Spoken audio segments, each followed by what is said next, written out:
తెలంగాణలో social welfare hostels అంటే ఇందులో గురుకులాలు ఉన్నాయి, ట్రైబల్ వెల్ఫేర్ గురుకులాలు ఉన్నాయి, బీసీ వెల్ఫేర్ గురుకులాలు ఉన్నాయి, తర్వాత జిల్లా లెవెల్లో ఉండేటటువంటి ఎస్సీ హాస్టళ్ళు, ఎస్టీ హాస్టళ్ళు, బీసీ హాస్టళ్ళు ఇవన్నీ ఉన్నాయి. వీటన్నిటికీ ఒకటే మదర్ డిపార్ట్మెంట్ నోడల్ ఏజెన్సీగా సోషల్ వెల్ఫేర్ రెసిడెన్షియల్ హాల్స్ ఉంటారు. వీళ్ళే అందరికి మెస్ బిల్లులు డిసైడ్ చేసేది అన్ని. కానీ వీళ్ళు ఇప్పటి వరకు కూడా చాలా తక్కువ మెస్ బిల్లులతోటి హాస్టల్స్ నడుపుతుంటే పిల్లలు ఈ మధ్య కాలంలో పిట్టలు రాలినట్టు రాలుతుంటే వీళ్ళకి అసలైనటువంటి కారణం ఏంటి? ఆరోగ్య నిధులతోటి హాస్టల్ నడపాలంటే అక్కడ ఉన్న కాంట్రాక్టర్స్ ముక్కిపోయినటువంటి పుచ్చిపోయిన పప్పులతోటి హాస్టల్స్ నడుపుతుంటే పిల్లలు 41 మంది చనిపోయారు ఈ ఒక్క అకాడమిక్ ఇయర్ లోనే. కానీ రాజకీయ పార్టీలన్నీ కూడా దానిని అదో ఇదో అని మాట్లాడటమే తప్పితే ఈ సమస్యకు పరిష్కారం ఏంది, దీనికి ఎక్కడ మూలం ఉంది, ఎట్లా చేయాలనేది ఎవరికి అవగాహన ఉండదు. వాళ్ళు 5 సార్లు ఎమ్మెల్యేలు కానివ్వండి, 2 సార్లు మినిస్టర్లు చేయనివ్వండి, ఈవెన్ సోషల్ వెల్ఫేర్ మినిస్టర్లు చేయనివ్వండి, వీళ్ళకు ఒక ప్రాపర్ ఛానల్లో ఒక సమస్యకు ఎట్లా పరిష్కారం తేవాలనేటటువంటిది వీళ్ళకి అవగాహన ఉండదు, చెయ్యరు. ఎంతసేపటికి మాట్లాడడం చేయడము, ఒకళ్ళకొకరు మాటల యుద్ధాలు చేయడము. ఏదైతే యుక్రెయిన్లో యుద్ధాలు జరుగుతున్నాయో ఆ విధంగా యుద్ధాలు చేసుకోవడం, రష్యా యుక్రెయిన్ యుద్ధం లెక్క అసెంబ్లీలో యుద్ధాలు చేసుకోవడము, ప్రెస్ మీట్లలో యుద్ధాలు చేసుకోవడం. కానీ నిజంగా ఆ కష్టాలు తెలిసి, ఆ బాధలు తెలిసి, ఆ కన్నీరు తెలిసి, ఆ జాతుల యొక్క కష్టాలన్నీ ఎరిగినటువంటి వ్యక్తి బక్కా జర్సన్ గారు. ఈ బక్కా జర్సన్ అన్న సమస్యలను ఎట్లా పరిష్కరించాలని తెలిసిన వ్యక్తి కాబట్టి ఇమ్మీడియట్ గా హాస్టళ్లలో ఉన్న సమస్యలన్నిటినీ తెలుసుకొని దీనికి ఏం చేయాలని తెలుసుకొని వెరిగి ఎమ్మటే ఇక్కడ మన హైదరాబాద్ లో కవాడిగూడలో ఉన్నటువంటి సెంట్రల్ గవర్నమెంట్ ఆఫీసెస్ కాడికి సిజిఓ దగ్గరకు వచ్చి ఇక్కడ మన సెంట్రల్ గవర్నమెంట్ లో ఉన్నటువంటి దాదాపు 30 డిపార్ట్మెంట్ల పైచులకు మినిస్టర్స్, వాటికి సంబంధించిన అన్ని డిపార్ట్మెంట్స్ కు ఇక్కడ ఉంటాయన్నమాట వాళ్ళ ఆఫీసులు ప్రతి స్టేట్ లో. అక్కడ ఉన్నటువంటి ఈ ఆఫీసులో మనకు ఉన్నటువంటి ఎస్సీ కమిషన్ దగ్గరకు వచ్చి, సార్ ఇక్కడ పిల్లలందరూ చనిపోతున్నారు, వాళ్ళకు మీరు ఖచ్చితంగా ఒక చర్య తీసుకోండి, మీరు ఒక గైడెన్స్ ఇవ్వండి, ఆ మెస్ బిల్లులు పెంచాలని చెప్పగానే ఈ విధంగా ఆ రోజు వచ్చి ఇక్కడ ఎస్సీ కమిషన్ మెంబరు ప్రతి సోమవారం నాడు వస్తారు. వారికి వచ్చి చెప్పగానే ఎమ్మటి వారు స్పందించి అక్కడ ఉన్నటువంటి సెక్రటరీ గారితో మాట్లాడితే ఆ సెక్రటరీ గారు కూడా వీరు ఒక నేషనల్ ఎస్సీ కమిషన్ చైర్మన్ అని మెంబర్ అని కూడా చూడకుండా దుర్భాషలు ఆడితే ఎమ్మటే తన యొక్క అసిస్టెంట్ను పిలిపించుకొని వీళ్ళకందరికీ కూడా మెమోలు ఇచ్చి డైరెక్షన్స్ ఇస్తే ఎమ్మటే సార్ సీరియస్ గా తీసుకొని దాన్ని నేషనల్ లెవెల్లో నేను మాట్లాడతా అని చెప్పగానే ఎమ్మటే అప్పట్లప్పుడు వీళ్ళు మెచ్ ఛార్జీలను పెంచారు, ఎన్హాన్స్ చేసిర్రు. ఇక్కడ 3rd నుండి 7th వరకు ఉన్నటువంటి దాంట్లో 950 ఉంటే 1330, ఇక్కడ 8th నుండి 10th వరకు 1000 రూపాయలు ఉంటే 1540 రూపాయలు, ఇవాళ ఇంటర్ టు పీజీ 1500 ఉంటే 2100.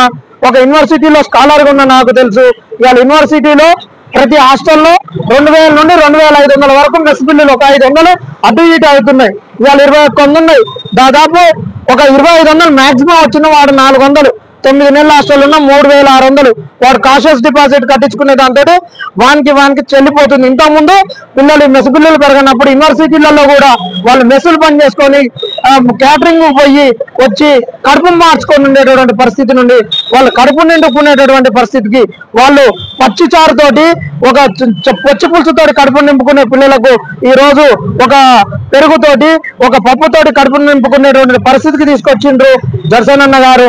ఈ విధంగా ఏ రాజకీయ నాయకుడైనా జర్సన్ అన్నను ఒక ఆదర్శంగా తీసుకొని ఈ విధంగా ఒక స్ట్రక్చరల్ గా కొట్లాడి ప్రజలకు మేలు చేయాలి, కానీ దాంట్లో రాజకీయాలు వెతకొద్దు.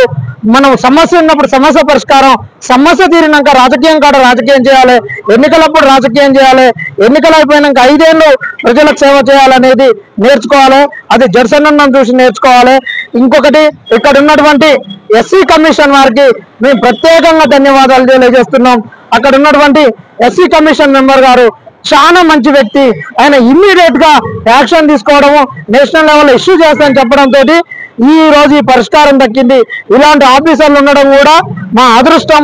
మేము ఇంకొకటే చెప్తున్నా, ఇలాంటి ఆఫీసర్ల నుంచి ఎస్సీ ఎస్టీ కమ్యూనిటీల నుండి బీసీ కమ్యూనిటీల నుండి ఐఏఎస్ ఐపీఎస్ అయినటువంటి అధికారులారా ఇలాంటి వాళ్ళని చూసి నేర్చుకోండి. ఎమ్మెల్యేలు మినిస్టర్లు కూడా ఇలాంటి ఆఫీసర్లను చూసి నేర్చుకోవాల్సిన అవసరం ఎంతైనా ఉంది. ఇలాంటి ఆఫీసర్లను చూసి నేర్చుకోవాలని నికోలస్ గారు మీలాంటి ఒక ఆఫీసర్ ఉండబట్టే ఇవాళ 29 జీవో వచ్చింది. ఇవాళ మీరు మంచిగా ఉంటే ఇవాళ 29 జీవో వచ్చేది కాదు. మేము ఇలా రోడ్ల మీద తిరిగేటటువంటి వాళ్ళం కాదు.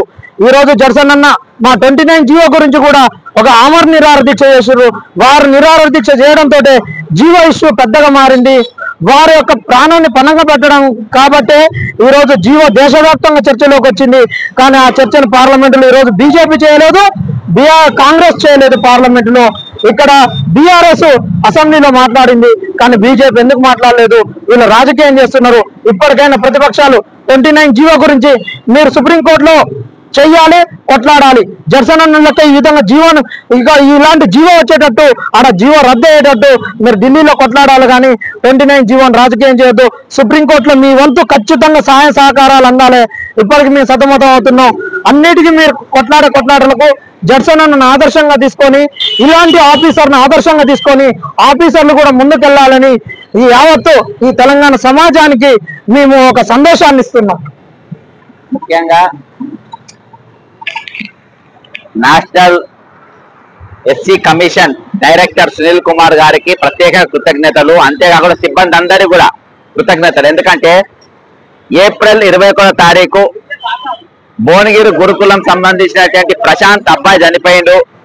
ఆ రోజు గాంధీ హాస్పిటల్ మార్చురీ కాడ జరిగినటువంటి ఒక గొడవ, దాని తర్వాత నేను ఎందుకు ఈ పిల్లలు చచ్చిపోతుండ్రు, ఎందుకు ఎందుకు విషాహారం దొరుకుతుందని ఎంక్వైరీ చేస్తే మరి ఇక్కడ జాతీయ ఎస్సీ కమిషన్ పోతే న్యాయం జరుగుతుందని చెప్పి మేము మెచ్చార్జులు ఎప్పుడు 2012లో ఏదైతే మెచ్చార్జులు ఫిక్స్ చేసిండ్రో 36 రూపాయలు అవి ఇప్పటి వరకు అభ్యయిస్తున్నారని చెప్పేసి మరి 22వ తారీఖు ఢిల్లీకి వెళ్ళి మెంబర్ వచ్చిండ్రు. డైరెక్టర్ సునీల్ కుమార్ గారు కూడా ఆ రోజు ఉండే, సిబ్బంది కూడా ఉండే, జిఎం గారు అందరు ఉండే. అప్పుడు వారికి మేము ఎందుకు ఇవ్వాలి అని మొత్తం ఇచ్చిన తర్వాత వాళ్ళు వెంటనే స్పందించి 23వ తారీఖు వెళ్ళి మేము జిల్లాల పర్యటన చేస్తామన్నారు. కానీ అనుకోకుండా ఎలక్షన్ కోడ్ రావడం వల్ల అప్పుడు జిల్లాల పర్యటన జరగలేదు, పోలేకపోయినారు. కానీ ఫాలోఅప్ చేస్తూనే ఉన్నాం. ఈ నెల 2వ తారీఖు నాడు కాదు మళ్ళొకసారి విద్యార్థులు ఇప్పటికీ 49 మంది చచ్చిపోయింది సార్. వీళ్ళకు కంపల్సరీ ఎక్స్రేషియా ఇప్పియాలి, 25 లక్షల రూపాయలు ఒక్కరికి ఎక్స్రేషియా ఇప్పియాలి సార్. ఈ పిట్టలు రాలినట్టు రాలుతుందని చెప్పిస్తే అదే రోజు 2వ తారీఖు ఇమీడియట్ గా ప్రభుత్వానికి నోటీసులు పంపారు. నోటీసులు పంపని 6వ తారీఖు ఇంప్లిమెంట్ చేశారు.